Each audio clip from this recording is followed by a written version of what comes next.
Hi friends, కొబ్బరి పాలు పలావ్ చేసుకుందాం వచ్చండి. ఫస్ట్ కనపడుతున్న ఇంగ్రీడియంట్స్ అన్ని రెడీగా పెట్టేసుకొని, కట్ చేసుకొని, అండ్ ఫస్ట్ ఆయిల్ పెట్టేసుకొని, ఆనియన్స్ మిర్చి వేసుకోండి, అండ్ బిర్యానీ సామాన్లు కూడా వేసేసుకొని ఒక 5 మినిట్స్ ఫ్రై చేసుకున్న తర్వాత అందులోనే అల్లం వెల్లుల్లి పేస్ట్, కొత్తిమీర పుదీనా కొడేసి అది కూడా ఫ్రై అయిపోయిన తర్వాత ఒక గ్లాస్ ఆఫ్ రైస్కి 2 గ్లాసెస్ ఆఫ్ కొబ్బరి పాలు అండ్ చాలా చిక్కగా ఉండేవి తీసుకోండి. ఎందుకంటే పాలు ఎంత ఎక్కువ ఉంటే అంత టేస్ట్ అనమాట ఈ కొబ్బరి పలావ్కి. అండ్ తీసుకున్న తర్వాత ఆ పాలల్లోనే కొంచెం ఉప్పు ఐదర్ సాల్ట్ అది మీ ఇష్టం. అండ్ వేసేసిన తర్వాత పాలు మరిగిన తర్వాత మనం ఫస్ట్ నానబెట్టుకున్న బియ్యం ఉన్నాయి కదా, అవి కూడా వేసేయండి.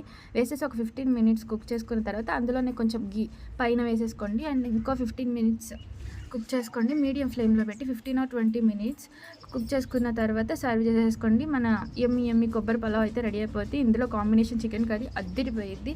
ఒకసారి ట్రై చేసి ఎలా వచ్చిందో కామెంట్ చేసేయండి. ఫస్ట్ లైక్ అండ్ సబ్స్క్రైబ్ చేసుకోండి. బాయ్.